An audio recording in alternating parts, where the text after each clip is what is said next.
so.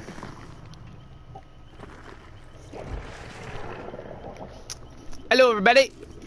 Welcome to today's video. I probably should have done a video earlier. I've been trying to sleep in lately. So we're gonna be looking at the killer page here, and we're gonna be talking about killers. I'm basing it off of my killer stuff. We're not gonna do a kill your friends type thing, but we're gonna talk about the killer tier list. Yes, the almighty killer tier list that's written in red ink. It's actually double-sided. Talking about most killer tier lists. Most killer tier lists work like, you know. Okay, so at a high level, this is how it looks. But I look at a killer based off of just their power. And the reason why is quite easy. Let's go to Trapper Boy for an example. You know, you have your power, which every killer has is unique. And you have your add-ons, but add-ons are subjective because if you don't have certain add-ons, or if you don't have a lot, for example, I only have 1 bloody coil and I have 5 honing stones. Well, which one of those add-ons is stronger doesn't really matter because I'm not going to get as much use out of a bloody coil compared to a honing stone because I don't have a very strong amount of bloody coils. And perks don't matter because they're all teachable. I love like everything teachable. This is such an odd build, by the way, that I'm running on Trapper, and I have no idea why. I actually don't know why. I think I was going for like a meme build or some shit. Oh no, I had somebody that was running that. I forgot. That's the last time I ran. I had somebody pick my killer for me. Basically, we're gonna be talking about the power and just the power, and then I'll be going over a balance guide of like one tweak I'd like to be done to every killer. So let us start with my top tier. So we have the S tier, and this is going to be in order. So most people will agree, and it's going to be here as the nurse. I have the nurse at number 1, and the reason why I have the nurse at number 1 is not because a lot of people are like, oh, she has the best map mobility. No, it's because she specifically counters the survivor's biggest strengths, pallets and vaults. She cuts down chase potential. And you have to look when it comes to the nurse. You have people like Billy, they'll just break the pallet. You have, you know, the Huntress, she'll just throw over a pallet or a window. You know, you have Bubba, he'll just break the pallet. You have the Spirit, well, she'll just mind game it. You've got Demogorgon, she'll just break it. You've got Legion, he'll just vault it. But the nurse says, I don't need to break it or vault it to nullify it. I'll just teleport through it. And that just gives her so much pressure because just by her using her power, she's taking away the survivor's big advantage. My number 2 killer is the Spirit. And the Spirit is an S tier. I have the Spirit up there with Nurse because I honestly think the Spirit is a less hard version to use.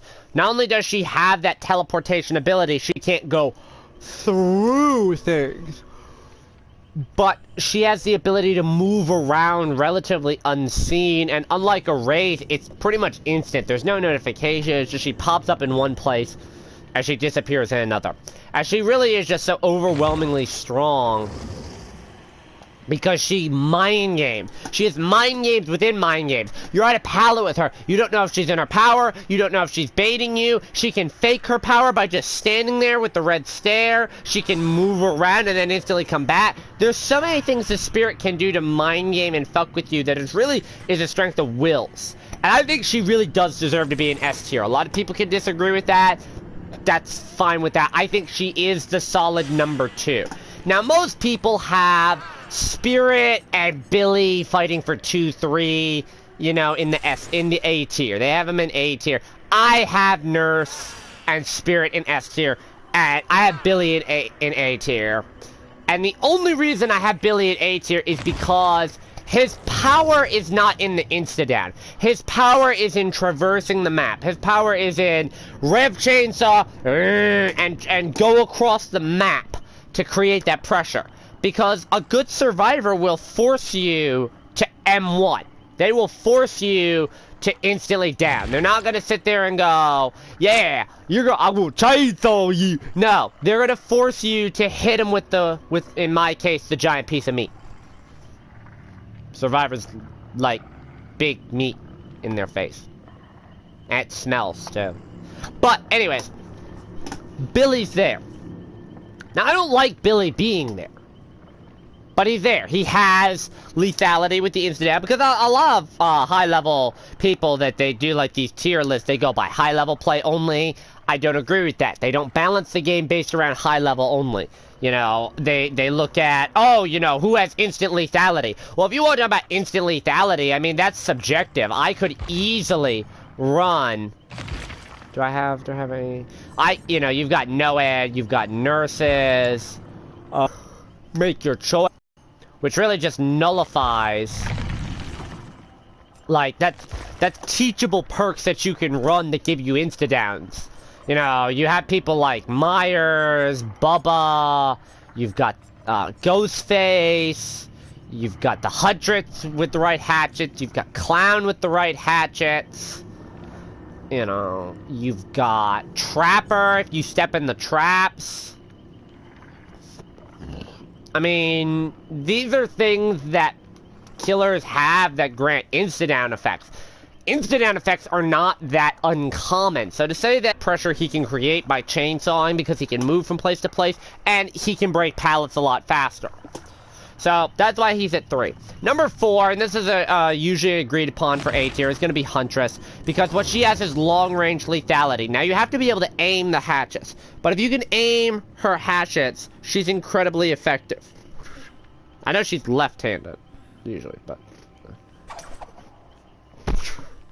The thing with the Huntress, she does lack the movement speed. It's all down to accuracy.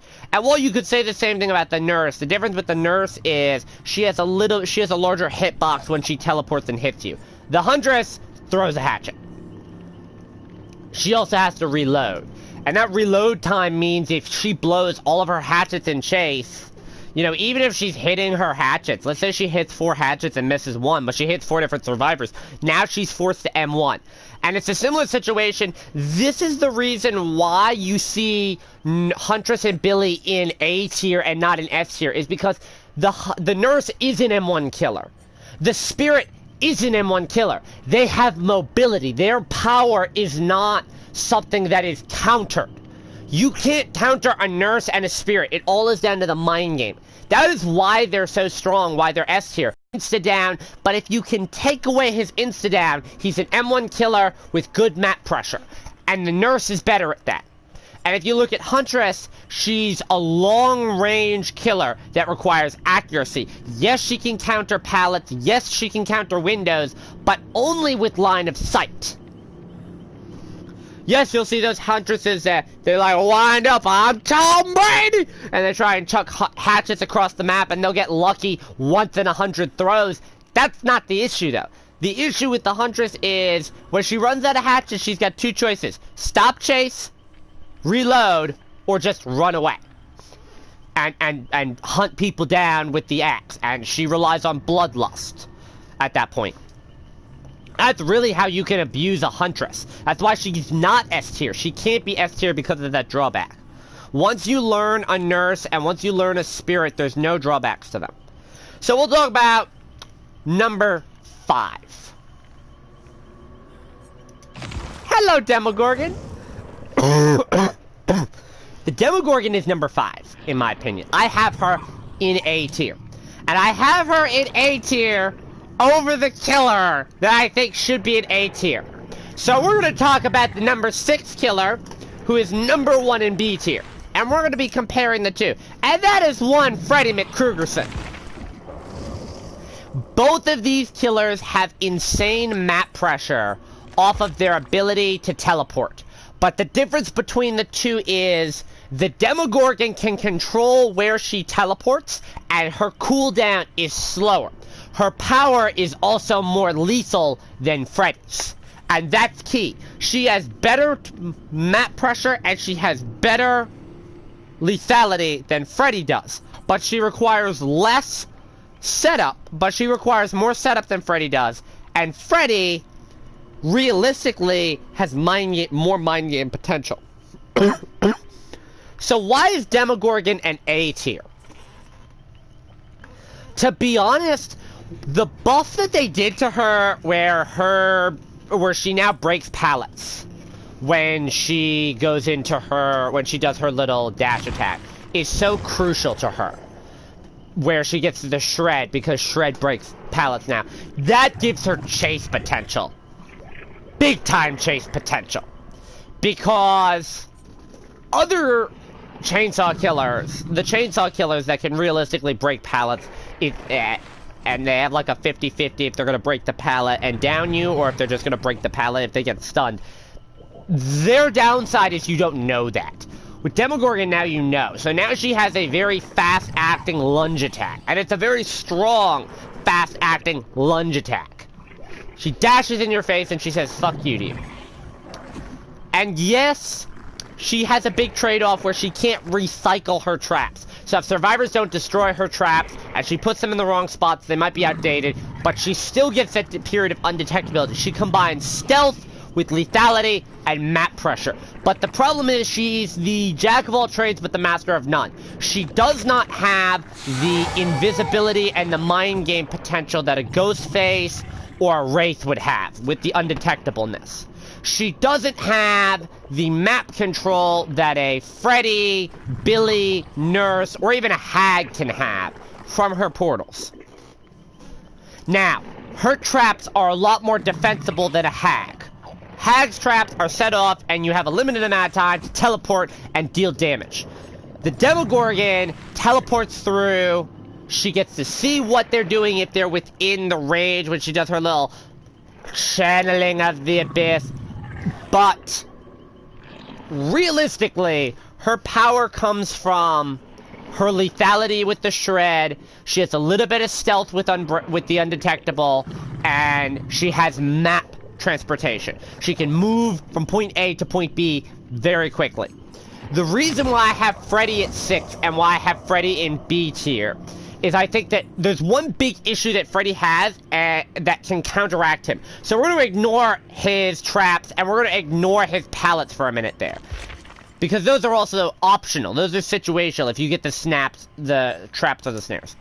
He's the first killer we're talking about that has a built-in slowdown mechanic. Now, Demogorgon does if you decide to destroy the trap, but destroying the trap is really an advantage to her because, you know, you can replace it. So if they destroy a trap that's going to be in a bad place, that's to her advantage. Freddy doesn't have that. Freddy has a slowdown, and he has add-ons that affect this, like the decreasing of action speed, and it does make him relatively lethal. I think the issue that I have with Freddy comes from his teleport. His teleport has a very long cooldown. 40 seconds is a long cooldown, and yes, for every survivor in the dream world, it gets reduced slightly, but if survivors are playing the way they should, how the developers want, which is wake up every time you go in the dream world, it's going to be on a long cooldown. The thing that is very important to note is that there is a few good maps that can counteract Freddy. One of which is Yamoka. Yamoka tremendously counters him if you know how to do it. So for those that don't know, the layout for Yamoka, you have the estate on one side of the map and you have the killer shack on the other side of the map. And usually, viewing these two, there's going to be a gen either in the killer shack or right outside it. In the other corner right here, there's going to be a gen. There's a gen, there's usually going to be a gen in the estate and one on one of the sides, or there's going to be a gen on either side of the estate and nothing in the gen. And there'll be 3 gens in this little beltway in the middle. One in the middle, one in a little Jungle Jimmy type area, and one by a pagoda. That's usually the layout of the gens. Against Freddy, you can abuse his teleportation ability by forcing survivors. If you're doing gens properly, you want to have 2 gens on one side and 1 gen on the other. So and you're just working off of 2 gens because you're forcing him to constantly teleport between the 2 to defend them. If you get down to that last gen, if all the gens are on one side of the map, you've countered his power now because he can't teleport between them. There's no point. And you can't. So that can counteract. And if you put him on opposite sides, it forces him to use the power, but he can only defend 1 at a time. And that's really where his trade-off is. The other thing is if you don't get out of the dream world, you've completely countered his slowdown mechanic. Yes, that puts you at the mercy of the snares and the pallets. But I don't have a problem with that. Both of these are mind game things. The snares slow you down. Those are good for winning chases. But realistically, all you need is 1 snare, and if you use it at the right time in the chase, you don't need all 8 of them. Or you get, what, 8 of them? You don't need all 8 of them to be effective. You just need to use 1 or 2 in the right situations, in the middle of a chase. You force the survivor to step into it, and they're done. The pallets are nice because the pallets, you know, they force the survivor to think twice about a loop, but survivors that know how to read a Freddy can pretty actively see what counters him. I think Freddy is very strong right now. I do think he can be an A-tier killer, but this, to me, is my personal opinion. This is the thing. Now we get into the weird territory, because most people will have Freddy, they're going to have the Hag, they're going to have Ghostface, they're going to have Mike, in some order here. And that's what I have. I have those exact same killers in the order, and we're going to talk about this specific order. Next killer I have is Ghostface. I have Ghostface at number 7. He is in B tier. Why is that? Why is Ghostface in front of Mike? I think Ghostface has 2 things going ahead of him. He has simultaneously the best and worst stealth in the game. His stealth is so strong because it completely removes the red stain and the invisibility from survivors. They can only see him, and if you know the right maps, you can blend in and you can hide, and you're very effective. He has better stealth than Wraith. At the same time, survivors knock him out of stealth by looking at him. He can't stalk you, he can't expose you. Why is he in this position? The ability to crouch is very strong on certain maps, and it can really fuck with survivors. Another thing that survivors hate is if you do reveal him, he knows where you are now. So you have to trade knocking him out of his power for getting tunneled. And that's a strong trade-off, because Ghostface will always have a target. He doesn't have map control, but he does have lethality. It's strong. And the fact that he can individually expose survivors and control who he wants to expose, not on a timer like what Mike has, is very strong.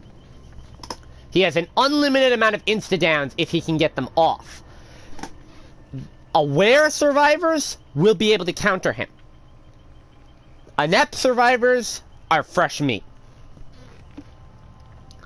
I think he is the strongest of the M1 killers.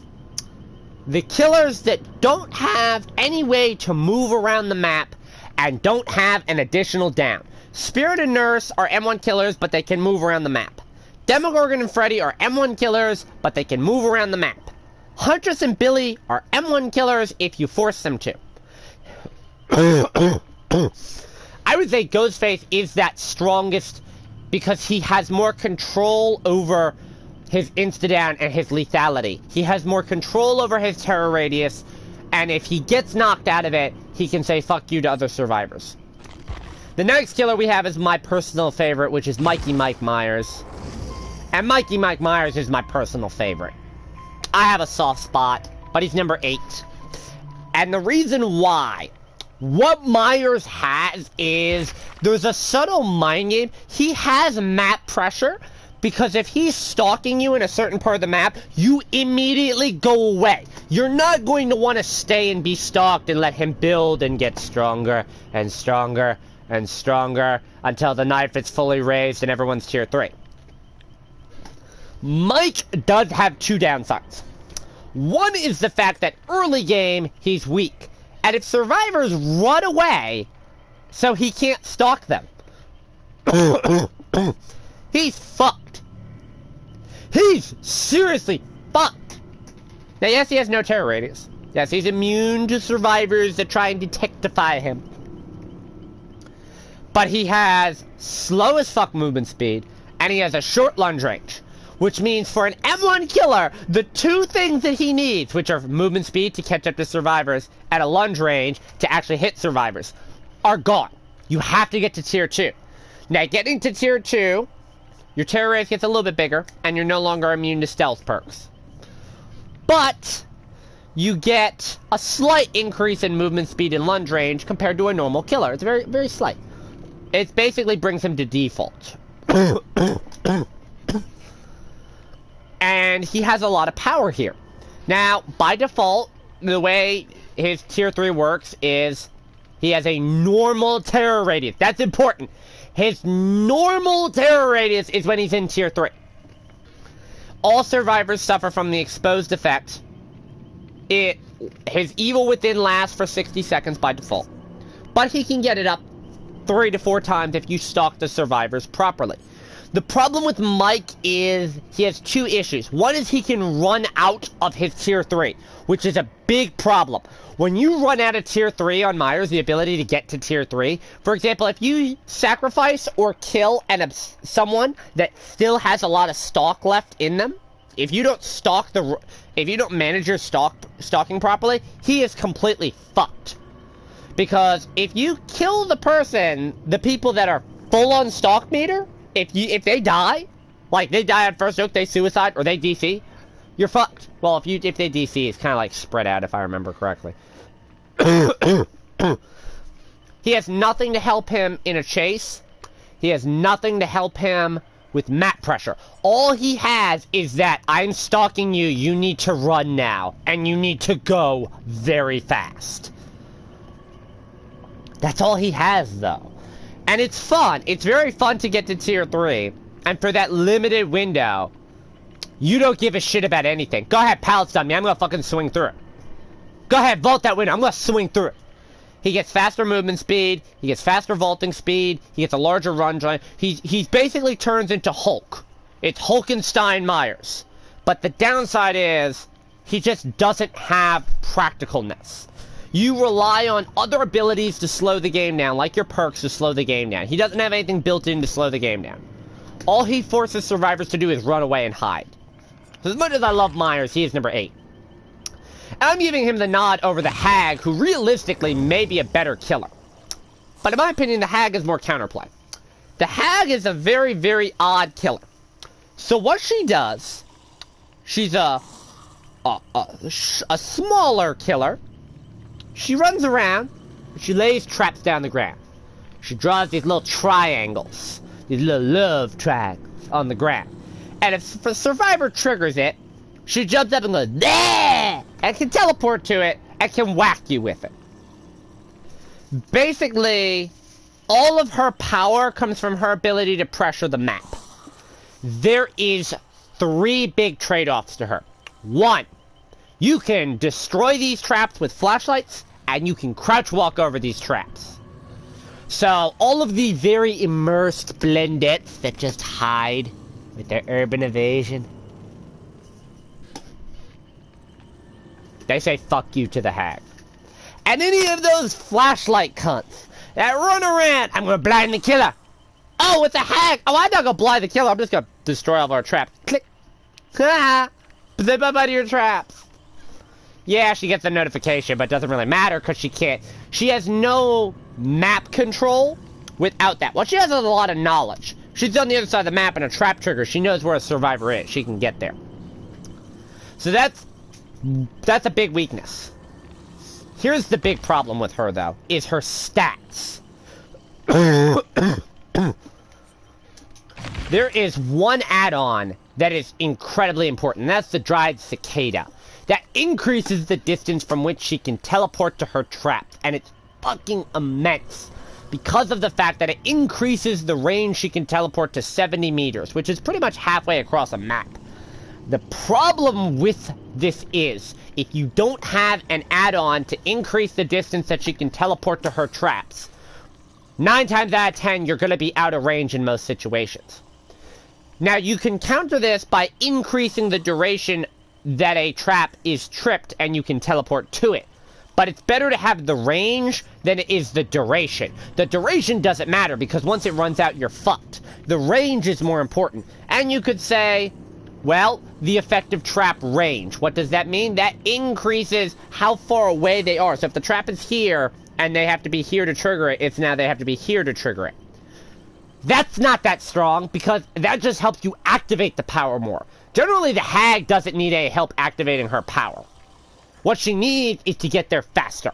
And that's where the Cicada comes in. And the fact of the matter is, without a Cicada, she's kind of fucked. Now, she does have good add-ons, which I'm trying to avoid talking about add-ons. But for the most part, the problem that the Hag suffers from is survivors that don't trigger her traps leave her at advantage. So if they're destroying traps or they're crouch walking over everything, you're at a disadvantage. And it is going to be hard to go an entire game without triggering a single trap. But the downside is that if she's not in range to take advantage of that trap, her power is useless and she's an M1 killer. But given the degree of control she could have around a map or just around certain objectives, she's incredibly strong. This is my wild card vote. I have the number 10 killer in B tier, and nobody's gonna like this, and I want to spend a minute to talk about why. And that's the Plague. And a lot of people tell me the Plague is shit. She's not. The Plague is solid. The Plague is a killer, however, that forces you to make a choice between how strong she can be. She's going to be strong, but how she wants to play and what you give her to play with are usually two separate things. So let's look at her power and explain why. She gets to puke on stuff. She's the drunken monkey killer. She's the hungover, no hair of the dog bitch of the month club. That was a sentence and a half I didn't think I'd say on YouTube.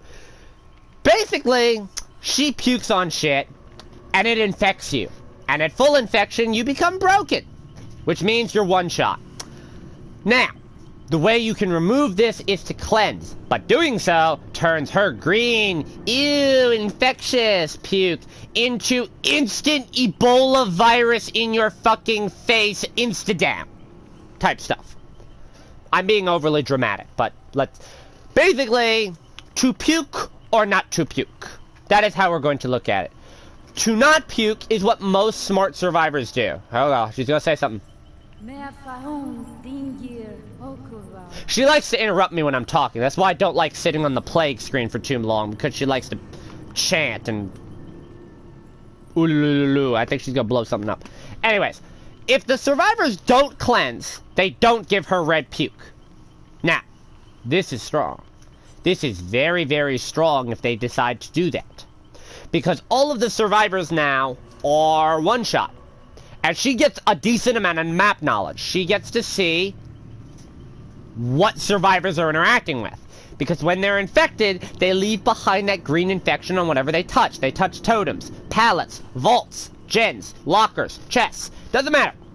It gets revealed. So she can use that to her potential if she's patrolling gens. She can sit there and go, oh, there's puke on this, and I didn't puke on it. Which means some little infected booger head has been touching my gen. I need to start looking, and I need to punch them in their face with this weird-ass candle swinging thing called the sensor. And most people don't know that that's called a sensor. So fun fact, her weapon is called a sensor. And if you look that up on the customization menu, you're an idiot, because you should have already known that. Anyways, now that I'm done berating my audience, hi.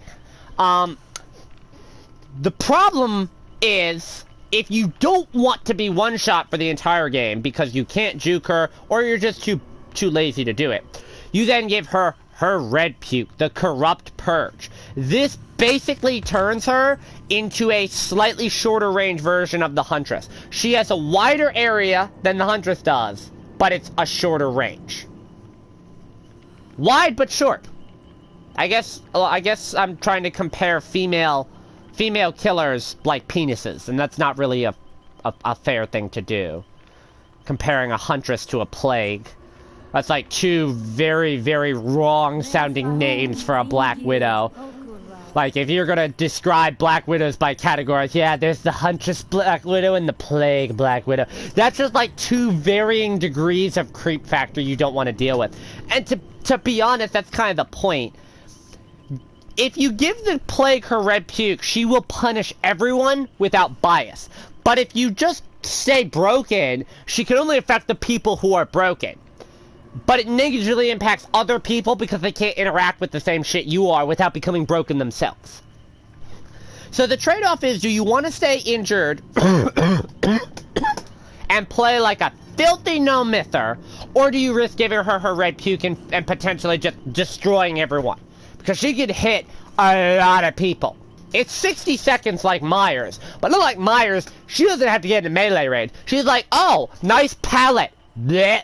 Oh, nice window. Blech. She don't even need to hit you. I honestly think the Plague is stronger than people give her credit for. I think the fact of the matter is, because people rely on the Red Puke rather than their M1, she becomes an M1 killer if you don't give her Red Puke. But the difference is, unlike most M1 killers, she basically has a built-in Instadat. And she has a little bit of a game slowdown if you decide to cleanse. So now we're going to talk about C tier, and C tier and D tier is where every YouTuber that does a tier list like this talks utter bullshit. Because they just talk about everything. We are going to talk about Big Boy Bubba. We're going to buy Leatherface. The problem with Leatherface is he can vary wildly from being a good to a very bad killer. Leatherface has no map pressure and no control whatsoever. He has nothing to slow the game down. What he has is a terrifying amount of lethality. His chainsaw is easier to hit than a Billy. He doesn't have to control his chainsaw. He just revs it up, lets go of the button, and goes and starts swinging around and trying to fucking down everybody in sight. It's a big AoE attack. Yes, it can be easy to juke. Yes, you can force him to becoming an M1 killer.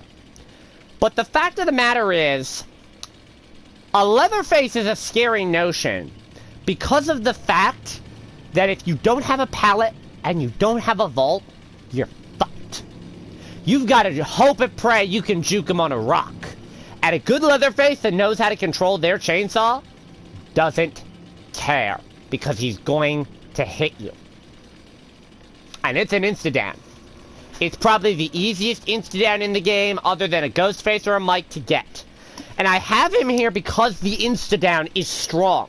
You have to understand, no other killer without add-ons that I'm going to name after Leatherface has an insta-down. The value of the insta-down is so critical. Yes, he's a piece of shit camping cunt who sits there with Insidious with the chainsaw ready by a hook, waiting for somebody to come over and go and tries to insta-down everybody. But that is his strength. His power is an insta-down. And anybody that says that Leatherface is a toxic piece of shit because of the insta-down just needs a reality check. You have to have easy-to-grasp characters. And the difference between a Trapper and a Wraith, where people say the Trapper and Wraith are like the two easiest to use, is that the Wraith is an M1 killer. The Wraith just doesn't have lethality. And the Trapper has too much setup involved to use his power. He's essentially an M1 killer with a little bit of map control. Bubba doesn't worry about that. Bubba cares about two things. And that's to chain or to saw. Yeah, I'm gonna get some flack for having Bubba in C tier. But you have to understand, I am of the belief that that movement abilities and insta-downs are strong. And you have to notice something. All of the killers that I mentioned, up until Bubba, all have an insta-down or movement ability. Spirit, movement ability. Demogorgon, alternate way to attack, and a movement ability. Plague, insta-down with the red puke. Freddy, teleportation. Hag, teleportation. Huntress, long-range lethality. Mike, insta-down. Ghostface, insta-down. Nurse, mobility. Billy, mobility, insta-down. Leatherface is the last killer with any mobility and any insta-down, and that is worthy of the 11. You have to understand that all of the other killers behind this point, and yes, I'm including the pig with her dash attack, don't at me, bro, are M1 killers. They don't have lethality. Now, they can run perks that give them lethality, but again, that's the same argument. That's the perk, that's not the power. I'm looking at this by the power. And Bubba's power is strong. Yes, he can be forced out of it, And he doesn't have the mobility that a Billy does. But fuck Billy. Billy's easier to juke than Leatherface's. Now the next two, you can go. You can flip flop for 12, 13. I am preferential to the Doctor over the Clown. They both serve the same role, which is to shut down survivors at loops.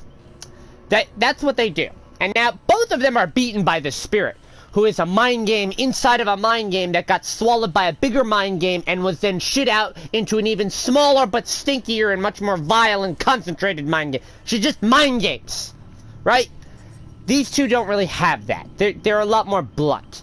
Whereas the Spirit is the katana, this is the baseball bat, and the club.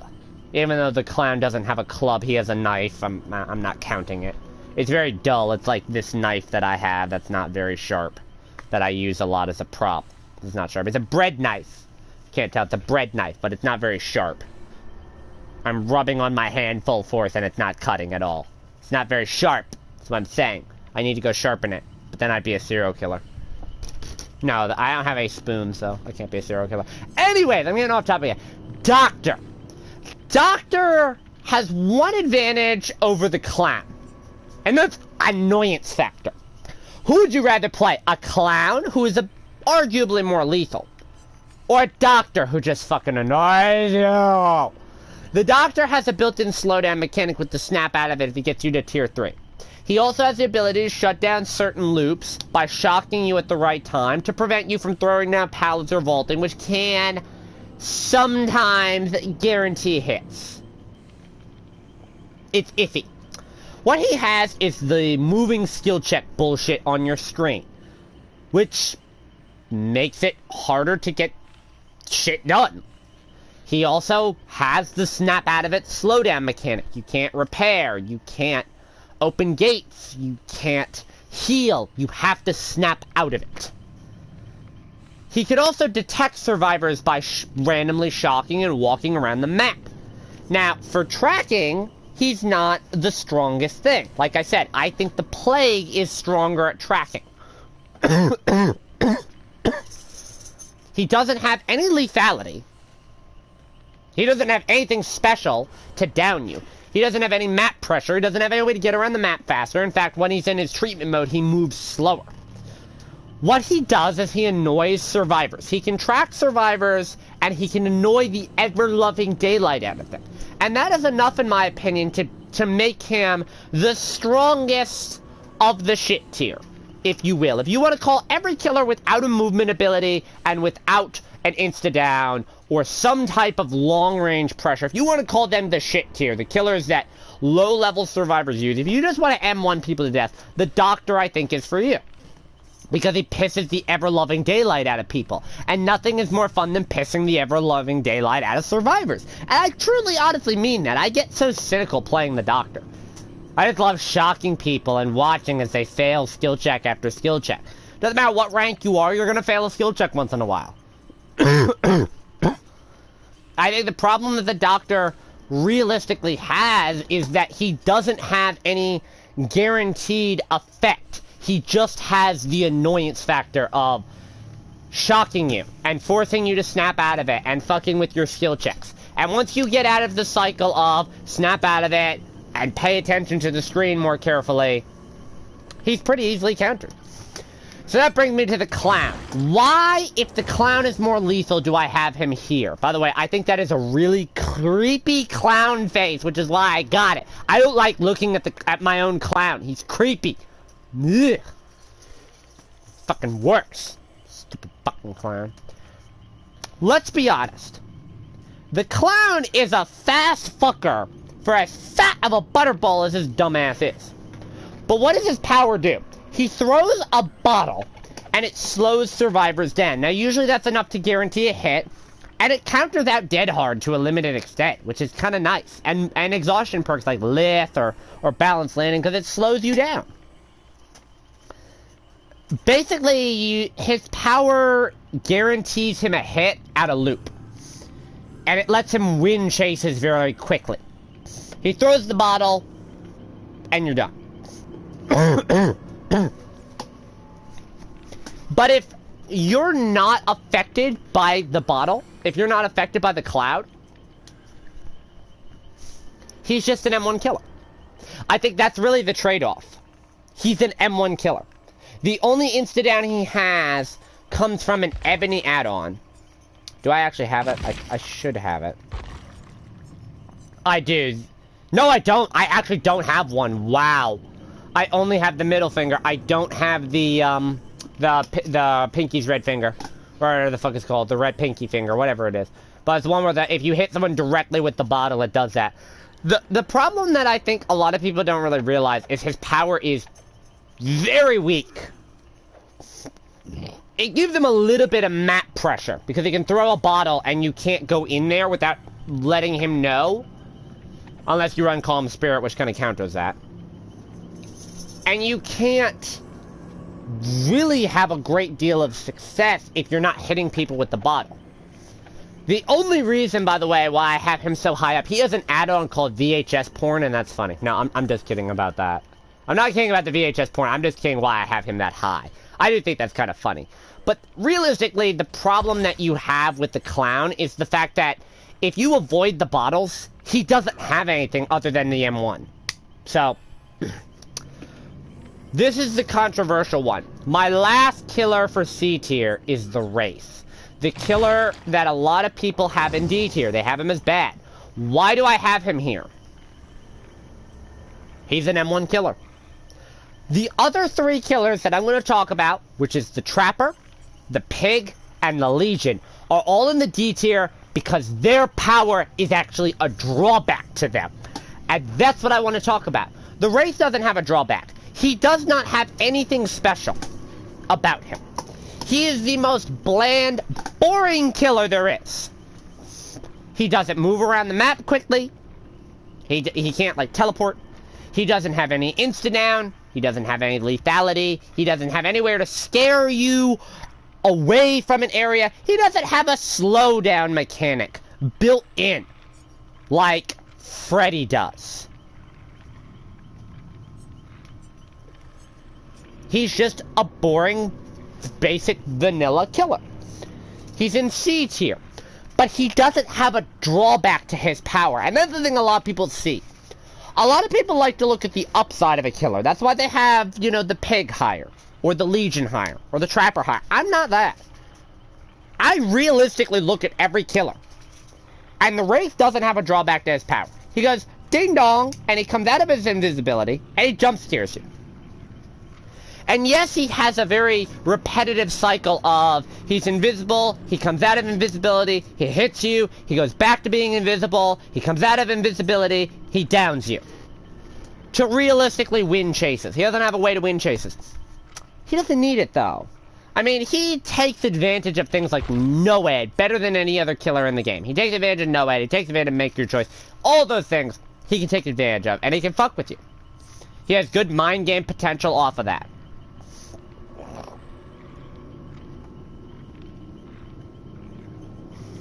I think the thing that a lot of people don't realize about the Wraith, he's not special.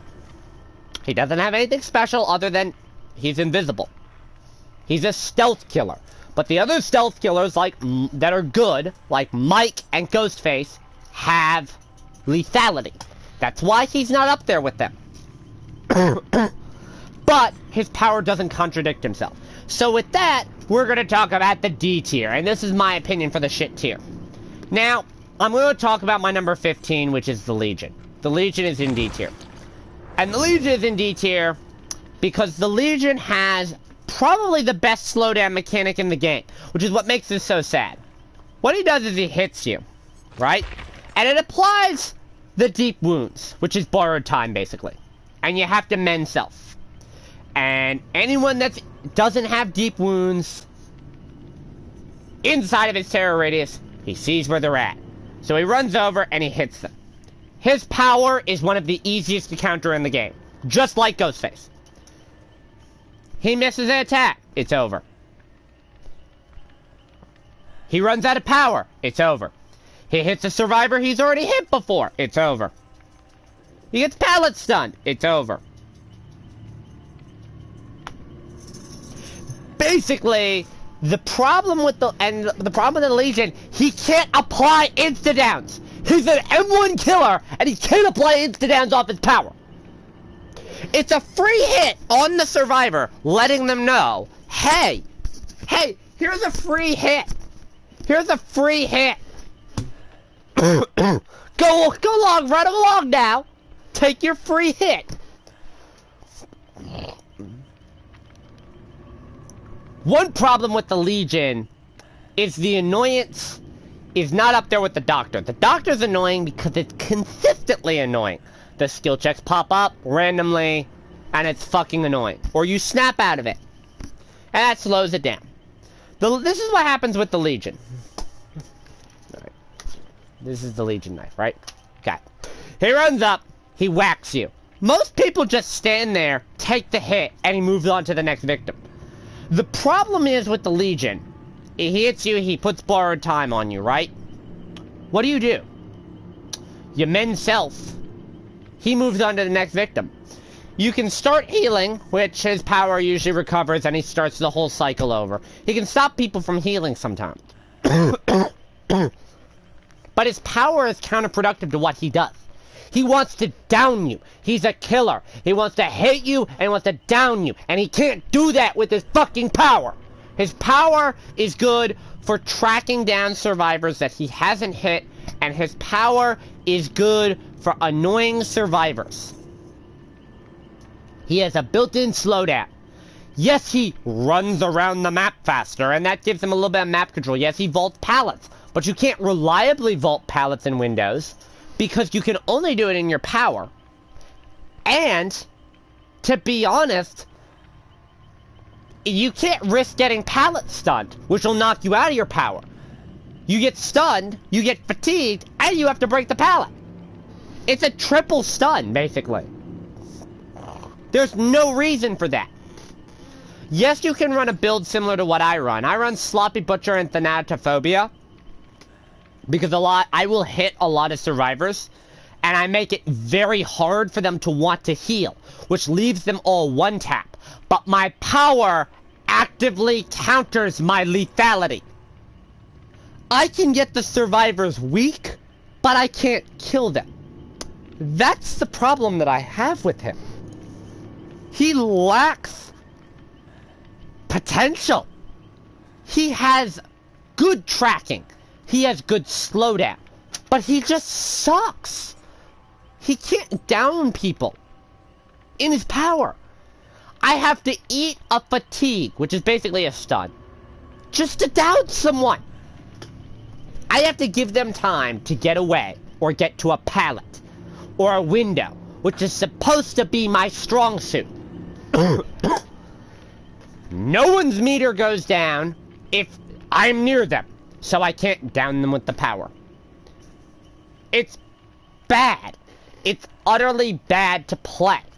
I used to give the Legion credit because he has strong tracking and a strong slowdown mechanic. He has the strongest slowdown mechanic in the game. It's stronger than Freddy, it's stronger than Plague, and it's stronger than Pig. But ultimately, all he has is a slowdown. He slows the game down, and then he's an M1 killer. He gets everybody weak, and then he has to M1 you. And if you can juke an M1 killer, if you're going to play an M1 killer, or somebody that gets forced into being an M1 killer, you're better off on Leatherface because he's an insta-down. Or Billy, who has an insta-down. Or a Mike, who has an insta-down. Or a Doctor, who can do the same thing you can, but better. Or a Wraith, because the Wraith can apply insta-downs coming out of his power. And you can't do that as Legion. Number 16 is the Trapper. Oh god. The Trapper has a number of very, very bad drawbacks. He is a good M1 killer. Right? He has the same ability that the Wraith does. But the Wraith doesn't have surprise potential. You know a Trapper is coming and you're not scared. He has a degree of map pressure because he lays the bear traps, and if you step in them, you go ow and you struggle to get out of them. Here's the big problem. You have to run an add-on to... You have to run an add-on to start with a trap. and to carry traps or more than one trap around. You have to start with that add-on. Period. He has no lethality other than the trap. He has to run a purple add-on or an ebony add-on in order to get any damage potential out of his traps. If a survivor steps in a trap and they free themselves on the first try, because it's RGN as well. You also have to understand, the RGN killers are the Trapper and the Pig, because your chances of getting out are completely based off of luck. It has nothing to do with the power. If a Wraith hits you, it's down to hitboxes and him pressing a button. Billy hits you, hitboxes, hitting a pallet. Every single killer, even the fucking Legion, hitboxes and pressing a button. Getting out of a bear trap? Good luck. May the force be with you. The problem with the Trapper is twofold. He has to walk around the map at the start of the game and pick up his traps and place them. By this time, Ruin can be gone, gens can be completed. So you have to be willing to trade potentially 2 to 3 generators and your Ruin being gone in exchange for setting up your bear traps. Because you have to pick them up, you have to lay them down. Now he does have an ebony add-on that counteracts this problem, where once every 30 seconds a random trap is opened. But if it's placed in a spot where no one's going to step in it or it's going to be seen, it's bad. Yes, he has a little bit of tracking if you sabotage or disarm a trap because he gets the notification, but all that does is make me go over there, pick up the trap, reset it, and then look for you.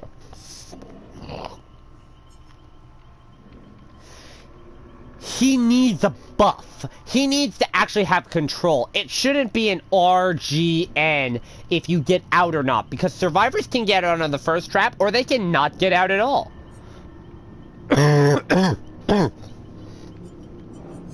And you can run add-ons.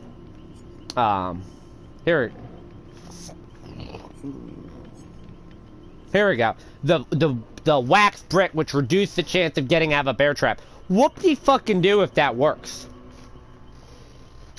He is entirely he takes too long to get into the flow. He's an endgame killer where he's best at the end of a game when all of his traps are set up, but the endgame can come on you so fast, there's no point. The last killer, and the killer that I have is the absolute worst killer in the game, is the Pig. Now, most people are conflicted with the Pig. They either think she's it's all based around her dash attack. They think her dash attack is either really good or they think it's really bad. And to be honest, I don't give a fuck about her dash attack. Her dash attack is decent. What it is it's basically a low-key Wraith. So you hide your terror attack and you get a controllable dash attack. But there's two trade-offs. One, unlike the Wraith, who can hide his terror rays by being invisible, she's completely visible. Now, yes, she's crouched, but she also moves slightly slower. She moves at 110, not 115. And the problem that she has that makes her slow is that by moving slower in her dash attack, or in her crouch walk, it means she's not... Ghostface moves slower, but Ghostface has lethality. And he has tracking if you knock him out of his power. Pig doesn't have that. She runs around, and her crouch can be to her disadvantage as well, because if she can't see over shit, she can't find survivors. My problem with her are bear traps.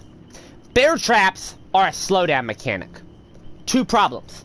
A, she has to down a survivor to put a trap on their head. Then, the traps only go off when a gen is completed. If it's the last gen, they don't go off because they're not affected by the end game. And B, it's complete RGN if they get off. RNG.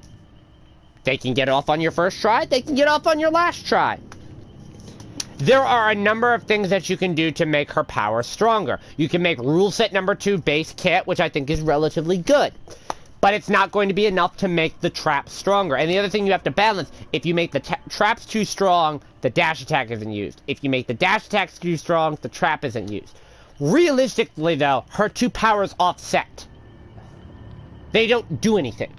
The dash attack impairs you from lethality because there's a giant before you come out of it.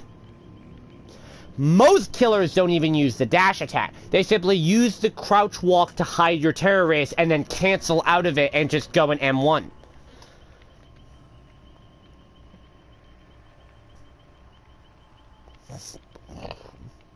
I mean, and her traps aren't that effective.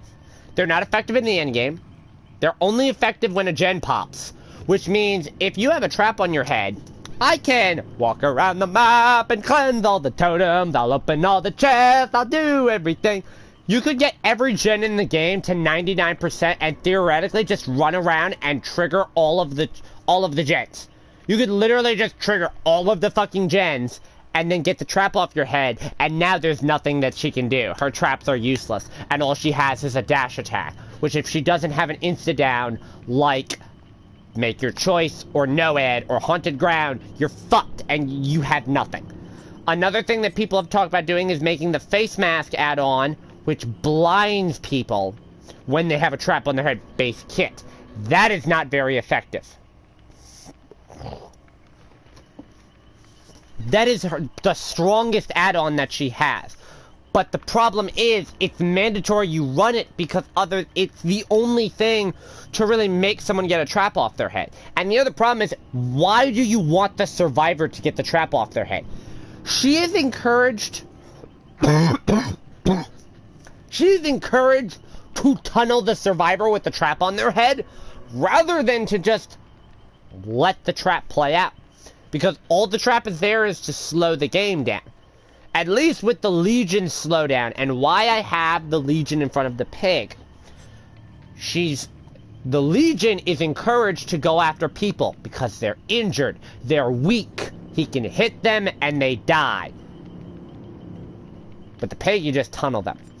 So, we're gonna name off one thing that we can change to every killer to make them more playable. Or to balance them out. Let's start with Trapper Boy.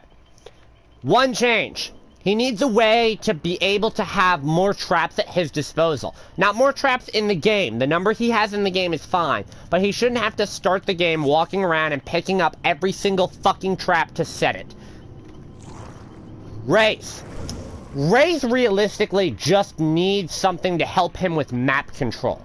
Now, perks help offset this, but I'm not talking about perks. He does have good add-ons that give him some more stealth and some more control of the map. Realistically, he just needs the ability to apply more pressure, other than M1ing people. Billy. One change I would make to Billy, I would make the chainsaw a little bit easier to control so he doesn't have to manage how he revs the chainsaw up. I think that's a detriment to him as a whole for his insta-down capability. I get it's a balancing factor, but I think it should work similar to Leatherface. He just charges it up, and when he lets it go, it goes. You know, you have the nurse. What are we gonna do for the nurse? Honestly, I would love to see the nurse have an add-on, like an Ebony add-on, that removes her ability to blink entirely in exchange for movement speed. Realistically, that's the thing that you can fuck with the nurse. If you can juke their blinks, you force them to M1 you. And because they have such slow movement speed, it's a pain. Other than that, she really just needs to get toned down just a little bit. For the hag, I would prefer if she had an ability where survivors that trigger traps are exposed for 1 or 2 seconds. But it prevents her from teleporting to a trap, basically. So it would rework her a little bit. I think the problem with the hag is she just lacks the lethality. She needs survivors to trigger the traps, and she needs to M1 them to down them. For the doctor, I would remove the movement speed penalty he has in treatment mode. He has 110 movement, mode and 115 in punishment mode, I would remove that effect. Just to make it so that it's less punishing to actually use your power. For Mike, I would just give him a bit stronger potential. I would add a bit of either enduring and brutal strength in, so make it so that he's not affected by stuns as much, or he breaks pallets and gens faster in tier 3. I think these are just quality of life changes that can be done to him. For the Huntress,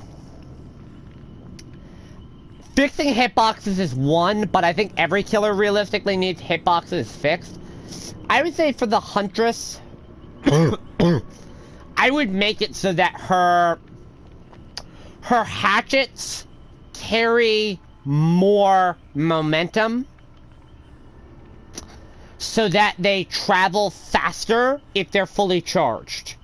I think that's the thing a lot of people don't realize is a fully charged hatchet travels slightly faster than a quick thrown hatchet, but what it actually affects is the drop on it. So a fully charged hatchet will completely travel in a straight line.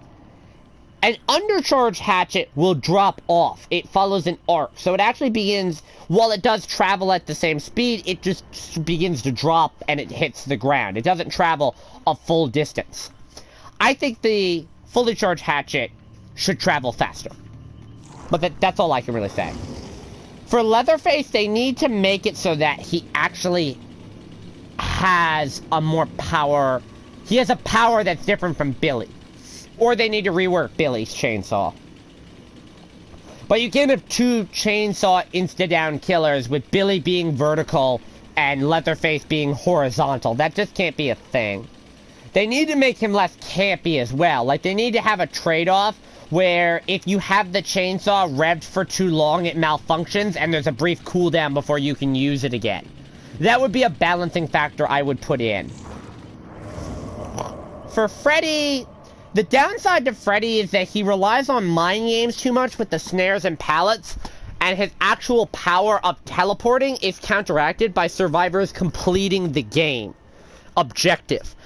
Make it so that Freddy has a power or an add-on where he can teleport to completed gens, but the cooldown is increased and cannot be reduced by survivors in the dream world. That would be a decent way to give him some more pressure. For the pig, I already discussed what the fuck she needs. She needs to have a lot of her add-ons made base kit. She needs to have... The problem is her jigsaw boxes are very campy. They're very campable. A survivor gets pulled off a hook. They go to get a jigsaw trap off their head. You know where they're going to be. They're going to be at a jigsaw trap. They're going to be getting that fucking thing off their head. So it makes it so that, you know, it's very easy for her to camp and tunnel survivors. It's very easy for her to be just a bad killer. Her dash attack can be inconsistent at times if you know how to juke it, and her traps have no place in the endgame. They have no place because they're completely RGN. They need to actually give her a solid and effective usable power. She cannot be in this condition that she's in. The clown. Two changes to the clown. One, I think they need to buff his power a little bit. So they need to make it so you can't use certain abilities in the cloud, maybe.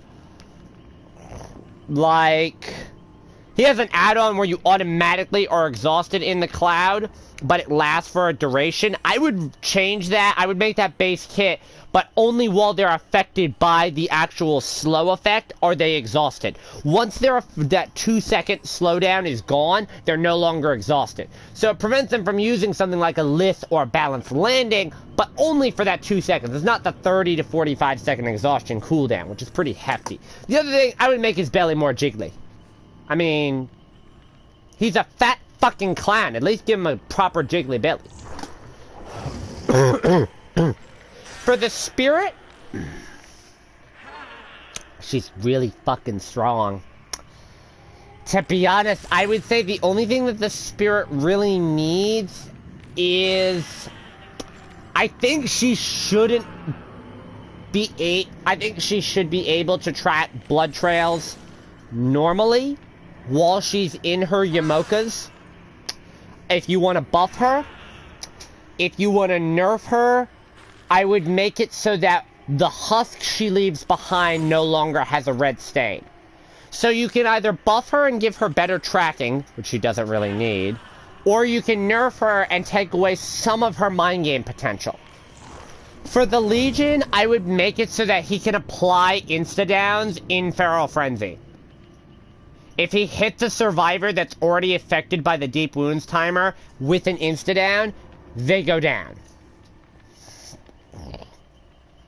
I think the problem that the Legion has is he has no way to capitalize on his own power without enduring at least one stun effect. Or, I would make it so enduring would affect his power. But that's a bad fucking trade-off. For the Plague, I would give her some guaranteed lethality. The downside with the Plague is if you don't cleanse, you don't give her red puke, she doesn't have any way to really damage you other than to M1 you. And a lot of survivors who can play around being injured can M1 you. You're basically an M1 killer with some limited tracking and slowdown. I would say she needs a reason, whether it's an add-on, whether it's an actual buff to her power, doesn't matter. She needs a reason for you to actually cleanse. To force you, and the black incense doesn't count. For Ghostface, give him a fucking reason to crouch. The only reason he has to crouch is to teabag you. Or if he's running a killer version of Urban Evasion. Like, give the guy a fucking power where he stalks people tremendously faster while crouched. The lean mechanic to me is shit. I don't use the lean mechanic, like, ever. I only ever use the fucking expose. I crouch on occasion, but there's no real need. Last but not least, they reworked the Demogorgon slightly recently. And while the jury's still early on the Demogorgon, one thing I would say with her, I think she should have an Ebony add-on where survivors that interact with the portal become exposed. Whether it's to the shred only, or whether it's to the... just an M1, it doesn't matter. I think she should have that exposed. I think most killers should have an exposed effect, an insta-dab, because it gives them much better potential. Anyways, this has been my long, rambling video, but that is my killer tier list, and that is my tips and tricks. Hope you enjoy.